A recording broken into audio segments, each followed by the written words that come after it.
So, all right, well, we'll go ahead and get started. Thank you for joining and welcome to our travel talk on Chile and Patagonia, especially the W Trek, which we'll go into all the details for soon. We are excited to talk to you about Chile and lots of different aspects of the climate and culture and different travel tips for you. And if you stick around to the end, we'll give you some discounts as well. So before we dive into Chile, let's just talk a little bit about who we are, your hosts today. So my name is Laura Ham. I'm actually the co-owner of Traverse Journeys. Forgot to update that. Erin, do you want to go ahead and introduce yourself? Sure. My name's Erin. I'm your local specialist here in Patagonia, currently in Puerto Natales near Torres del Paine National Park. Excellent. And these photos are of both of us in Patagonia, so quite apropos to today's event.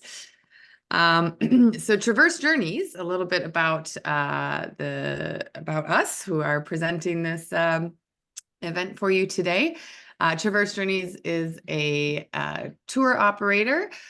We specialize in small group trips, self-guided itineraries, and also some custom trip planning around the world. We're focused mostly in a couple dozen different destinations, and we've been around for about 8 years or so now. And our tagline that we infuse into every trip that we plan is People, Planet, Purpose. And what that means to us is when we look at the people aspect, we try to create itineraries and experiences that are people focused and really allow people to engage with and interact with the locals, customs, traditions, different values and food, eating, dancing, all of these different, cultural touch points. So we're really looking on ways that we can infuse that into each itinerary and make sure that you have a lot of interaction and engagement with local people throughout your itinerary. Looks like we have another one that's joined us, so welcome. We'll just continue on. We're talking a little bit about Traverse Journeys, who's presenting the event today. The second pillar of our tagline Hey, is... Laura, sorry to interrupt. The slides aren't changing. We're still on the intro slide. Oh, thank Just you. I'm Yeah. sorry. I'm not sure why that didn't happen. Try to reshare again. Thank you. There we go. There. Is it working now? Yeah. Yep. Okay, great. Wow. So these are the slides that we missed. And yes, the planet portion of our tagline. We obviously focus on incredible destinations, beautiful national parks, and really pristine nature are all across the globe. And when we visit these places, we're very mindful about making sure that they are, held and visited in a low impact way that makes sure that they can be visited for many generations to come. So we're looking, at sustainability, regenerative practices, ways, maybe traveling in the shoulder season months when there isn't such a strong demand on the places.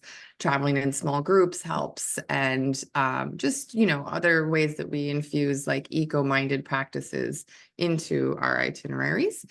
And purpose speaks to how we look at travel as not just a way of going to a different place and snapping a bunch of photos and crossing some things off a list, but really looking to infuse the experience with meaningful moments, transformative experiences, and how to create potential shifts in our minds and hearts, or also with the local cultural engagement that we do.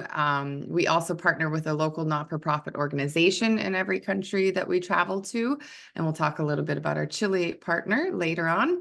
But we donate a portion of our sales to this NGO and meet up with them at some point throughout the itinerary to learn more about what they do and more about the social or environmental, issues that they're looking to address. So it's a really beautiful way to kind of give back along the way. So that's a little bit about Traverse Journeys. And to give you an overview of today's event, we're going to go into just a snapshot of Chile, the geography, climate, history, and culture.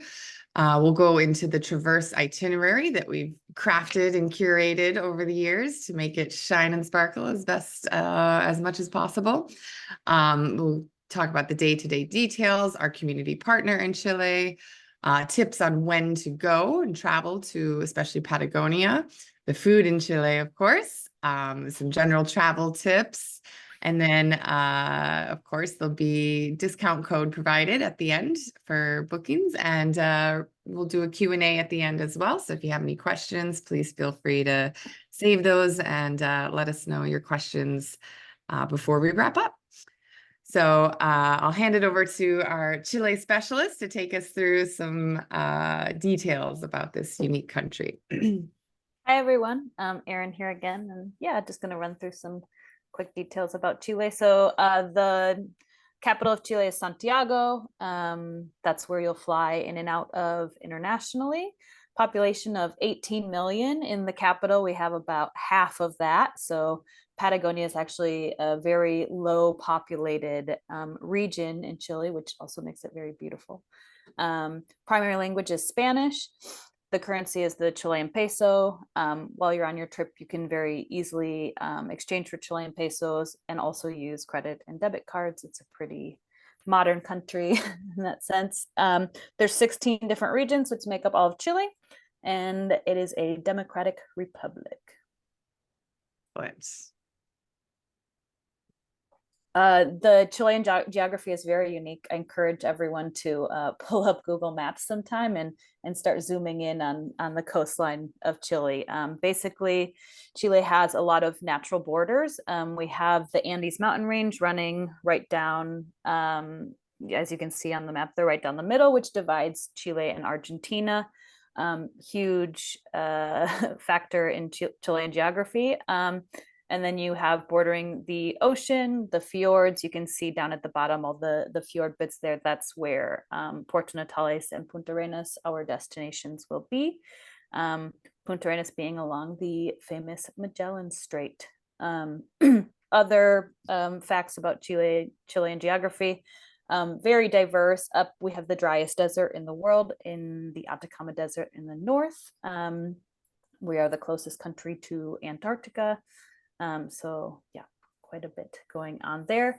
The season, I'm going to speak mostly about Patagonia since that's where the trip it will be. But in Patagonia, the operating season, which is your spring, summer, and beginnings of fall, is from October through the end of April. After that, you're pretty much dipping into a really long winter. These are the best months for daylight hours, weather, etc. In peak summertime, we have daylight from 4 a.m. until about 11:30 p.m., which is pretty fun for hiking. And these two trips are planned on the shoulder seasons, which is a really great time to come to avoid the crowds and really get to experience these remote places as they are. I guess I can also speak to the weather just being very variable. Something that you'll want to know for a trip to Patagonia is the weather is very unpredictable. So we'll get into that a little bit later when we talk about packing. Cool. Excellent. Thanks. And a little history snapshot. Chile has a long history. As you can see right there, the Incas, the Spaniards, independence. Then we have a dictatorship. Then we came out of dictatorship into democracy. And today, Chile is one of South America's most stable economic countries, maybe second or on par with Uruguay. Yeah, it's quite a modern, and progressive or progressed country. I think not everyone's aware of that. Thanks. Oops. The Chilean people. This is something that you'll get a lot of experience with on your trip, and something that's also a pillar of Traverses, having interactions with locals. You'll have a local Chilean guide while you're here on the ground with us. And the Chilean people are wonderful, diverse, very caring, love to share, which will kind of slide into the next slides about their cultural values, Yeah. etc. I think that this is a really big one, and something that also I find really ties into Traverse's values is the idea of community and sharing. It's just something that's so notable when you're with Chileans, is that they love to share. And it's not only like, hey, do you want one of my cookies, but like just sitting down and sharing a meal, and it like a pastime for Chileans is just sharing. They talk about that very often. If there's nothing to do, you go to a friend or a family member's house and you just sit down and you might sing or share stories or have some tea, some wine. And I think that's something that you'll feel when you're on your trip as well. The culture and values, sort of as Laura mentioned, Chile is a very modern society, but also has a huge traditional culture. That's something that you'll see very evidently everywhere that you look, from your landing in Santiago to being in Patagonia. You'll see everything works very similar to the Northern Hemisphere and where many of the travelers are from. But you will still see a lot of their traditions shining through the modern world.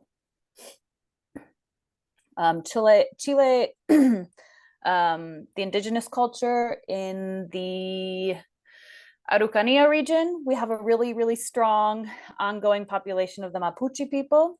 And in Patagonia, the history is a bit more grim, and I'm sure you'll learn about it on your trip as well. There are a lot of indigenous cultures who thrived in this region, and their stories live on to tell. There are some descendants of the Huescar people, who are nomadic people in Patagonia, and on your trip you may also have a chance to meet some of those people. Festivals and celebrations. Chileans love celebrations and holidays. We have a lot more holidays here than in the United States, which is wonderful. The biggest of being would be the 18th of September, their Independence Day. That's about a 4 or 5 day celebration, depending on when it lands. Okay. So I'll talk a little bit about, some of the things that maybe set our itinerary apart from the many other options out there when you're looking at traveling to Patagonia. So as we kind of touched on a little bit, there is a lot of in-depth cultural connection, whether it's visiting an estancia and learning about those traditional, rural customs and values, or your local guides, also our community partner. We have quite a lot of connection infused into the itinerary. And the people, planet, and purpose that we infuse into the trip is very felt. Of course, all of your logistics and transportation, meals, all of that's very planned out. When you're on the trek, you don't have to carry much at all. Everything's really taken care of for you. And there's a lot of opportunities to learn about history and about the local flora and fauna as you're trekking, and really come away with like an in-depth understanding of the experience and the places that you see. On our small group experience, we have typically a minimum of around 6 guests, and maximum often caps out around 12 or 14 guests on our trip. So it's a really lovely group size that often feels like a large family by the end of it. And most of our travelers, or at least it depends a little bit on the trip, but I would say over half of our travelers tend to be solo signups. So people who are independent and just sign up on their own. So it's a great way, if you are a solo traveler, to meet and be able to share the experience with others. And we also have, couples or, families or, friends that sign up together as well. So it's a bit of a mix, and all kinds of age ranges, from, typically people in their 30s up through, retirees and those that are active, but maybe a little older. So it's a nice mix of ages. And yeah, that's a little bit kind of about the experience with Traverse. We've been, curating our trip to Chile for a while and have brought folks down there and had really great feedback from our guests. So you can see here, some of the feedback that our guests have mentioned after the trip, talking about, the fulfilling aspect of completing a challenging hike, and the guide and details and things that were all smooth and taken care of throughout. So it's a really positive experience for those that have joined us. In general, all of our itineraries, we look for boutique, 3 to 4 star, locally run accommodation, something, often unique or charming, or, character filled kind of family run establishment. We provide all your in-country transportation, local guides, immersive cultural experiences, all your breakfasts and more meals scattered throughout, as well as infusing the itinerary with free time. So we're quite keen to make sure that you're not always planned, every day from morning till night, with activities, and you have your own free time to wander and pop into a restaurant that looks appealing to you, and choose your own adventure here and there for portions of the day. And yeah, a community partner and small group as well, of course. So all of that being said, let's go into the details of this curated itinerary that we've created. We'll share with you a lot of the details, and keep in mind that you can join us as part of our small group trips, or we can also do these as a self-guided itinerary where you choose your own dates and you go with a travel buddy or several travel buddies. And we curate the whole trip for you, do all the bookings and plan everything, and yeah, take care of all the details. So you have 2 options to partake of this itinerary. And I'll hand it back to Erin to go into the details. Yeah, so here's a basic overview of some of the highlights of the trip. We're going to go into a bit more detail. The W Trek is a very famous 4 to 5 day trek in Torres del Paine National Park. We have a 4-day version planned, which covers the entirety of the trek. With that trek, again, we'll go into more details, but your camping equipment is pre-assembled, high quality, etc. We'll go into a very detailed briefing before your trek. Community partner, learning about rewilding and trail rebuilding in Torres del Paine National Park. We'll get to see some penguins on the penguin colony outside of Punta Arenas, walk around very close to the penguins. A visit to a Chilean estancia. This is probably actually one of the activities that people are least excited about and coming away being their favorite experience in all of Patagonia. It is a very special experience. You can either hike or horseback ride, and you'll get to meet some locals. And I don't want to give away too much because it's really, really wonderful. A boat ride through the fjords here outside of Puerto Natales. And then a glacier boat tour getting close to Glacier Gray at the end of the trek. Excellent. So day 1. So day 1, you'll fly to Punta Arenas. You can make a same-day connection as your international flight if you like. That works quite well. Most folks coming from the United States or from Europe are flying on a red-eye flight to Santiago. Very straightforward and easy to make a same-day connection to Punta Arenas. Otherwise, you can arrive a day before if you want to have a landing day and etc. Flying into the Punta Arenas airport, a quick transfer to your hotel, and sort of a free day to wander about the city. Punta Arenas is a small, very safe city, lots of good food to be had, and there will be a welcome dinner in the evening to meet your guide and start the trip. Yeah, second day, the aforementioned penguins on Isla Magdalena. So this is a boat trip out to an island on the Magellan Strait. Lots of history there as well. And these are Magellanic penguins. They winter in Brazil, and then they come for the Patagonian summer here to lay their eggs. And yeah, you get really close to the penguins. You get to walk around an island for about an hour next to them. And there's also navigation to a sea lion colony, which I find to be very impressive. Um, in the afternoon, that's a half day activity. It starts quite early. In the afternoon, you'll transfer to Porto Natales, which is where I am now. It's a beautiful day. I can see the fjords from this window. Very similar to that photo, actually. And this is where you'll be based out of before and after the W Trek. Porto Natales is also a very safe, small town and has really preserved a lot of sort of its essence while being a very touristy location. It doesn't have that commercial touristic vibe, which is really nice. Day 3 is the estancia visit. So you'll be transferred to a dock where you'll depart on a short boat ride, 20 to 30 minutes through the fjords where you'll reach this estancia. It can only be reached by boat. From there, you'll have a full day of activities. You can choose your activity the day of, depending on the weather, how you're feeling, once you realize what there all is to do. But main activities are hiking or horseback riding. This is an organic merino wool farm, operating organic merino wool farm. So you'll learn a little bit about their operation, both the touristic and non-touristic sides. You'll get to meet the locals. This is a family who's very important to this region. And really, really, really fantastic food and wine to top it off.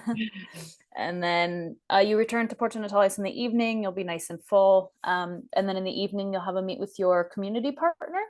The community partner on this trip is Torres del Paine Legacy Fund. They are a nonprofit, probably the folks who are providing the most in terms of giving back to Torres del Paine National Park. They're incredible. I think that their donations and work is unmatched in this area that receives a lot of visitors. They are involved in reforesting, rewilding, and trail reconstruction and building.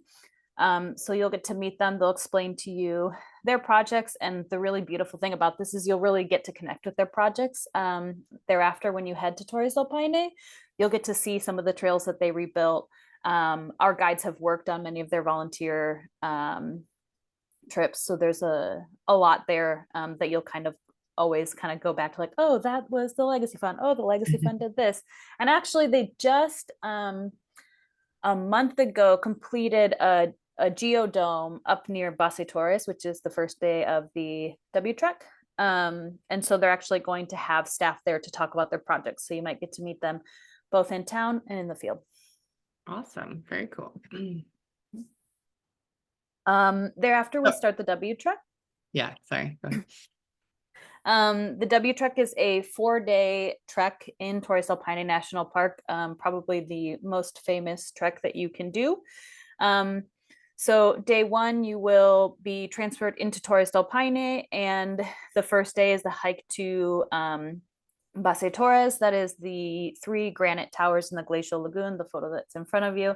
Probably the most iconic photo in Torres del Paine National Park, and the most demanding hike. We like to get it out of the way right away. The trek can actually be done in different ways. It doesn't matter which way you do it. They're all really amazing. And so the first day you will hike up through a valley, the Ascencio Valley, right bordering Almirante Nieto.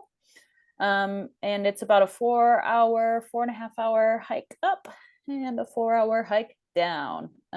So it's good to come mentally and physically prepared. This hike can be done with just a day pack. No need to carry everything that you're bringing along with you.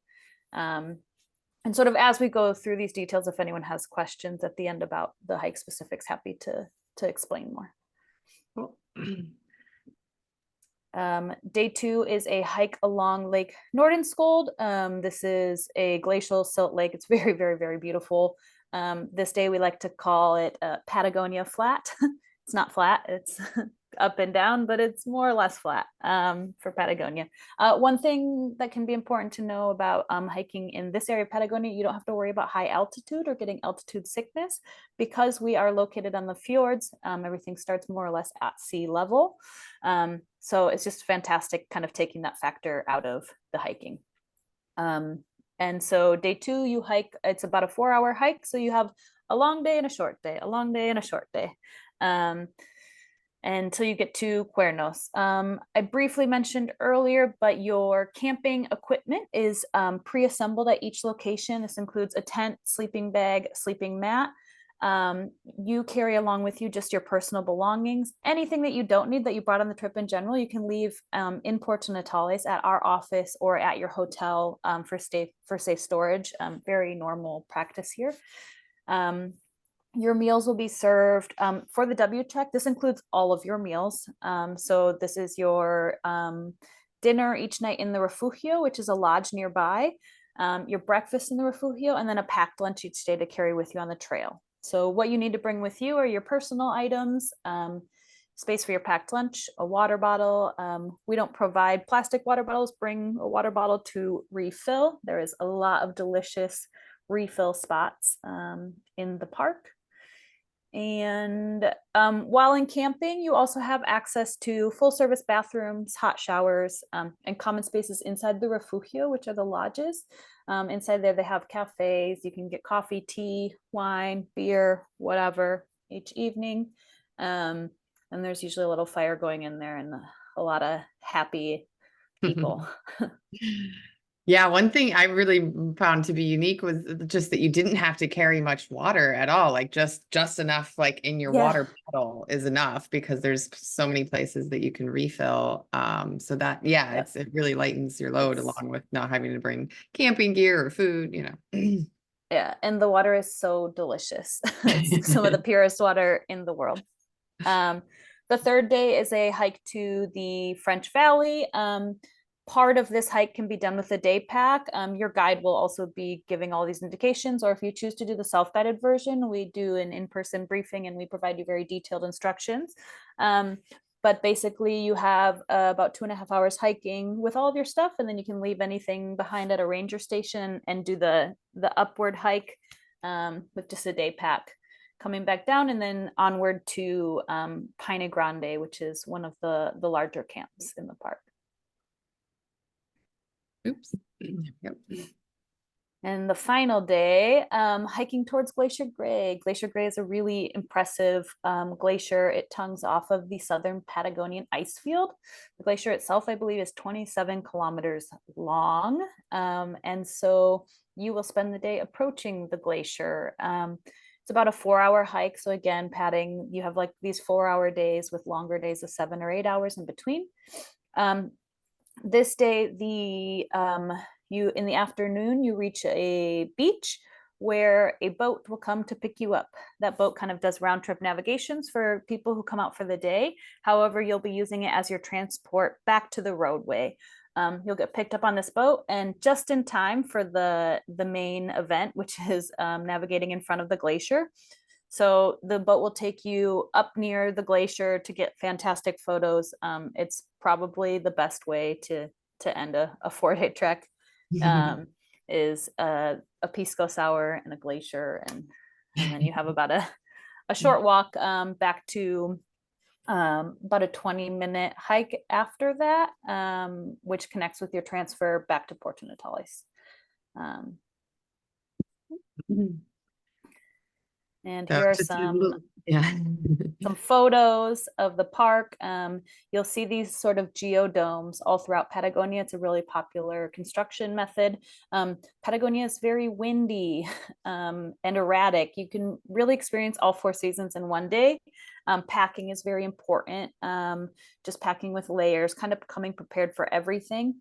It doesn't generally rain when it rains all day every day, but the weather forecast always says rain. So when you're planning to come and you're like, no, it's going to rain, don't worry, it's going to be fine. Even if it rains, you're going to have an amazing time. And generally it rains just for a quick amount of time, and then the wind blows it away, and then maybe a little bit of snow, and then the sun.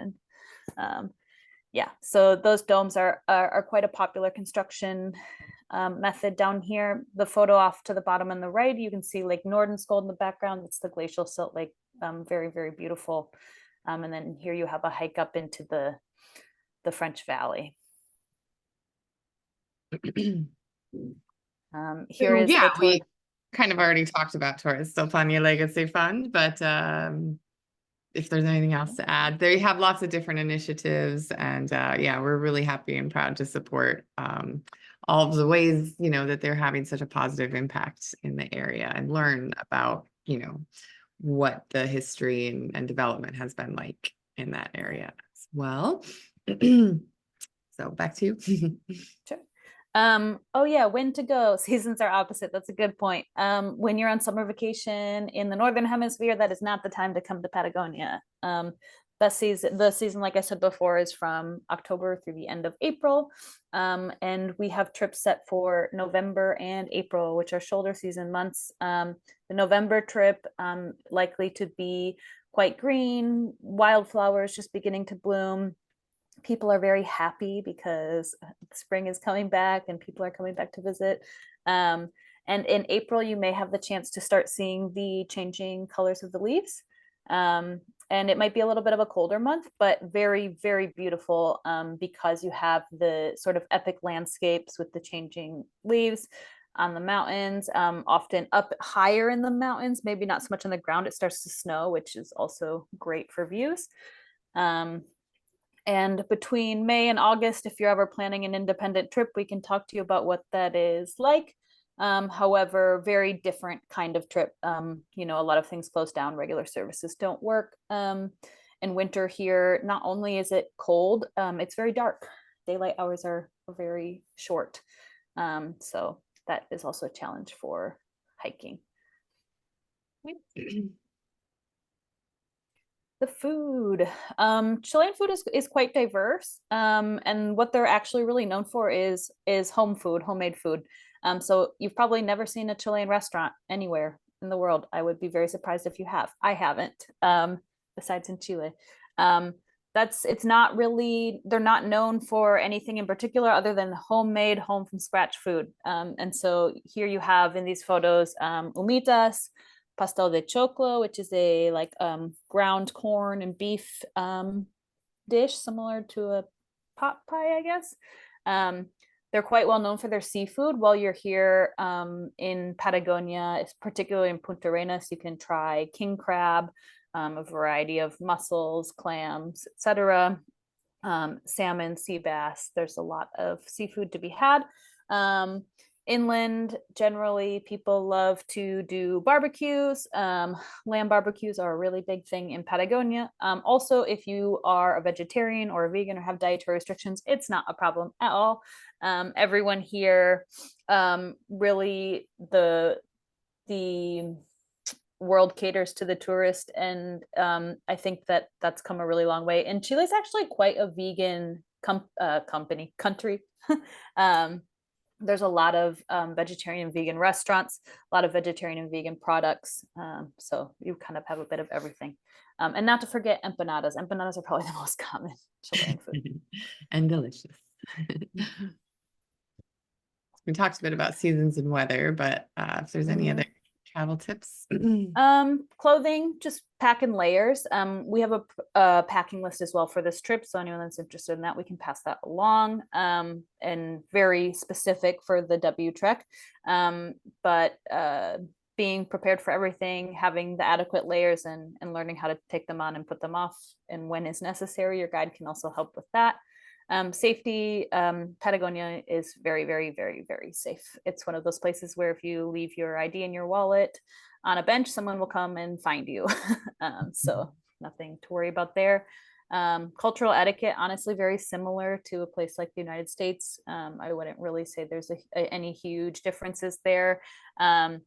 Folks are very warm. They do like to be greeted and said hello and how are you, maybe before kind of jumping into the nitty gritty of what you're here for. What to pack. Again, we have a packing list for the W Trek. In addition to clothing, a small towel is good for the W Trek. Usually a microfiber towel is probably the best way to go, so that it doesn't use a lot of space. A headlamp for if you're walking around at night and you need to get to your tent. Your backpack, and we can help you also as you're preparing for your trip to know what kind of backpack you should have, what size, etc. It does depend a little bit on what you plan to pack. But going light is best. And like I said, you can leave any unnecessary luggage in Porto Natales. Cool.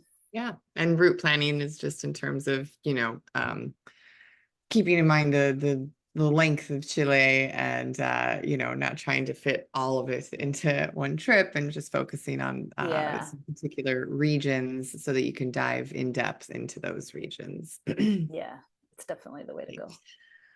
So that kind of brings us to the end of the information we wanted to impart to you, with, of course, the discount being the last of that. So we have 2 trips slated to join this itinerary that we just went over.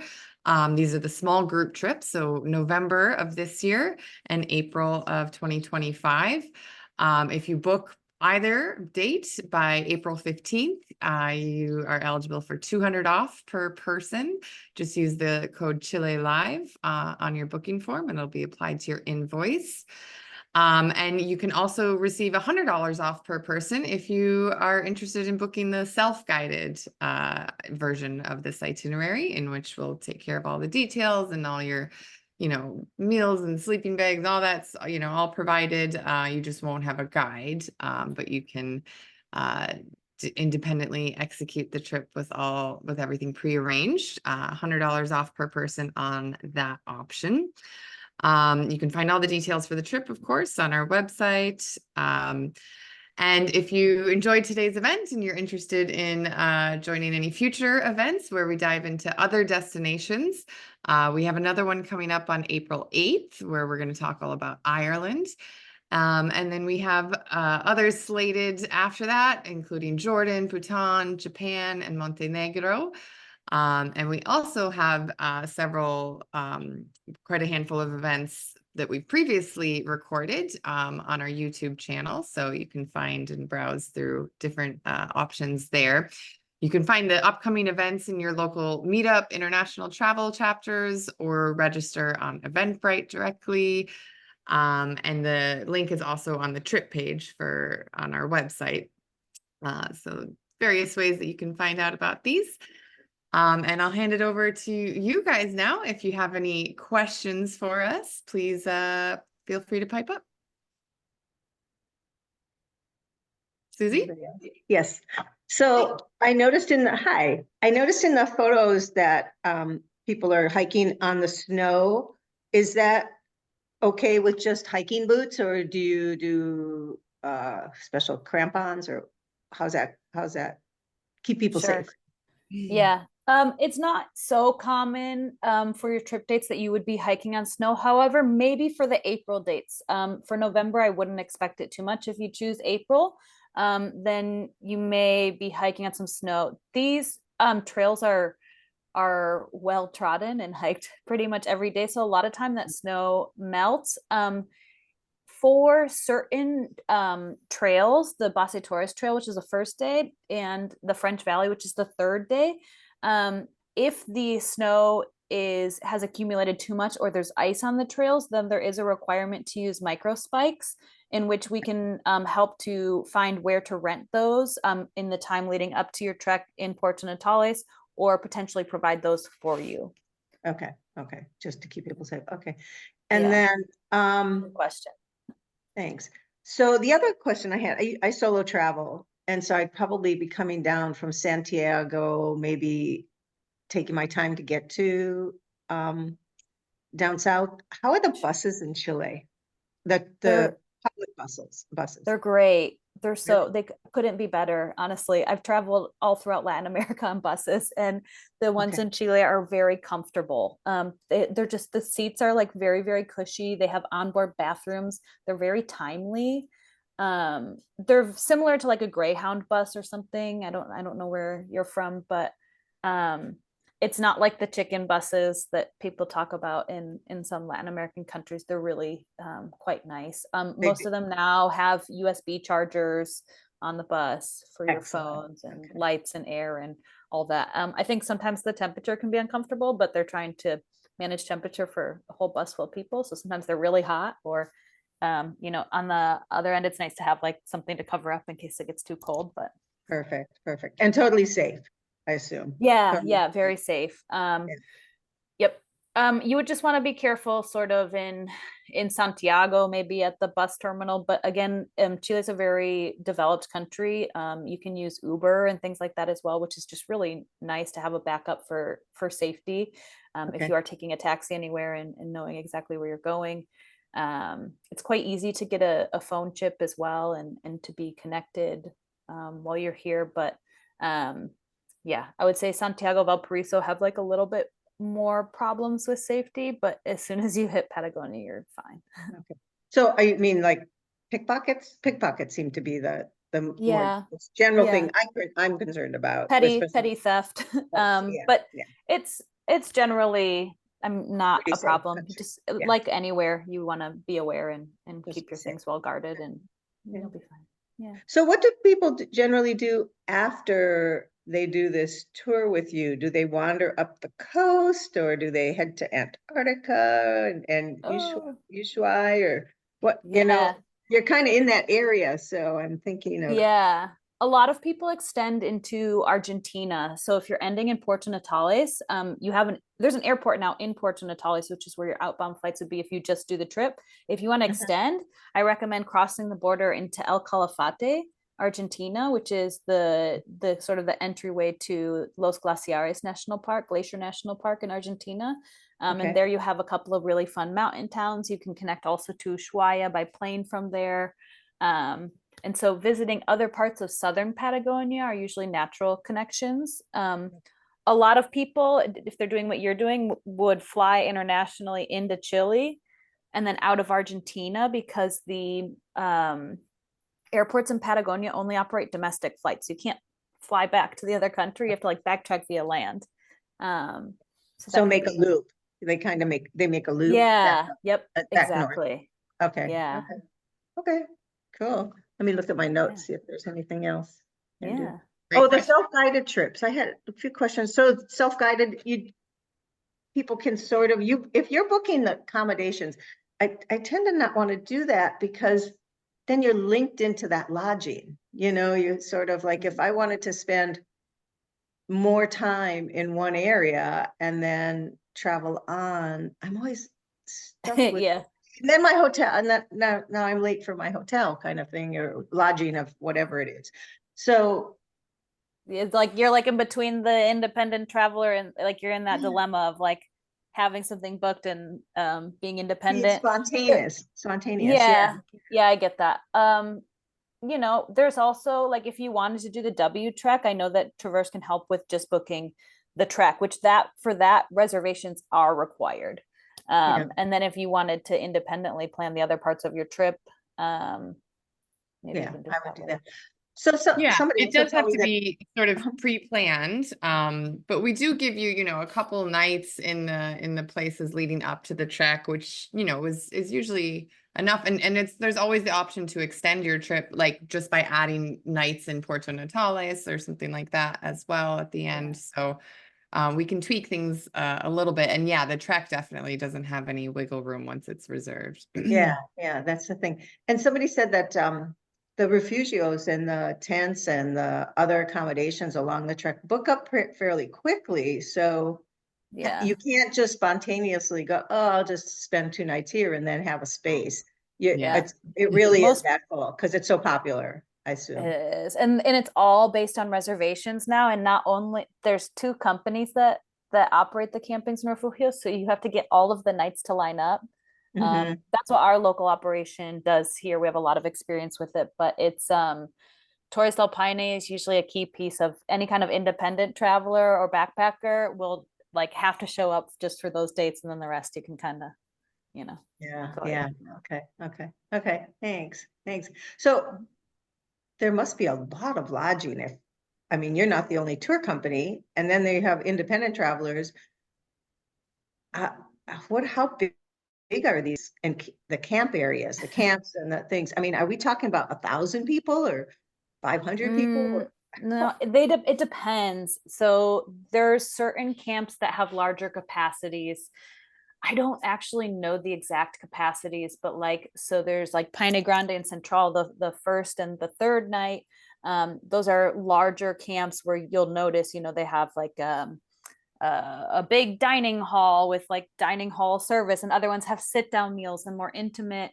The refugios really vary in size. They weren't built for the demand Yeah. that exists today.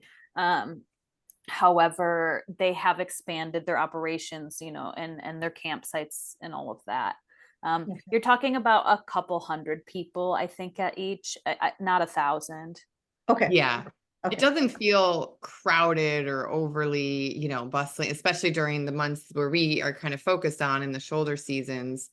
And yeah, also like there's several, like not everyone stays at the same places depending on Right. which way you're doing the trek. And it could be, you could extend it into a 5-day trek. So it's Right. not that each refugio gets all of, you know, the trekkers that are in the park in that, you know, Yeah. it's spread Some out. trails will be busier because they have day access. So like the first day, the trail to Base Torres is quite busy because people can come for the day and hike it and go back to town Yeah. without having to camp or stay overnight. So the first day you probably will see a lot of people. And the last time I went, there were like lines to like get up and down. It was a lot.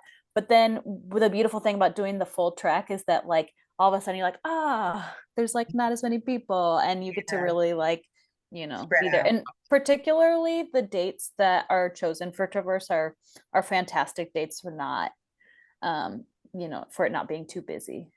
So your company doesn't do December, January, February. Traverse You do journeys, that. yeah, not for our small group trips. We can plan the self-guided itinerary for folks during those months. We're happy to, but for the dates that we choose for the couple departures that we offer in small groups, we shoot for the shoulder season, like November and April, kind of, yeah. Because it's less crowded, or what? Why do you Yeah, do? essentially, yeah, it's less crowded, but the weather is still very pleasant. And yeah, it's, you know, so less crowded obviously has a couple different, you know, benefits. Not only are you not dealing with as many people, but it's also like less stress and lower impact on the trails and the you know, environment during those months. So we really try and like, you know, promote travel Support that. during that time. Okay. Okay. Sounds good. Sounds great. Okay. Thank you. Thank you for all this Yeah, no, information. that's It's great. Yeah. Thank you for all your questions. Yeah, no problem. great. Yeah. Anybody else have any questions? Feel free to pipe up. If you have any questions that you think of after today, feel free to reach out to us, hello@traversejourneys.com, or you can find us on Instagram, Facebook, and Pinterest. So lots of different options there. Feel free to reach out with any questions. And Oh, I do have one more. okay, Can I ask yeah. one more? Okay. So you put this on YouTube. I have a friend in Astoria who might do this with me. I don't know. And so I'd love to have her see this. She's working, so she couldn't watch it. So how does she get it? Yeah, everyone that registered for today's event will send out a link for the recording once we have it uploaded. So you'll be able to share that. Easy peasy. I'll hook her in. Okay, great. Thanks. Thank you.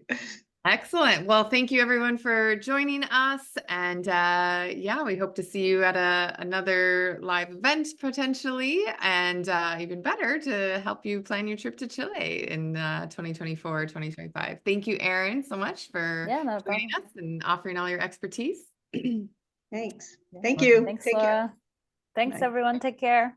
Thank Thanks. Bye-bye. you. Bye. Enjoy the rest of your day.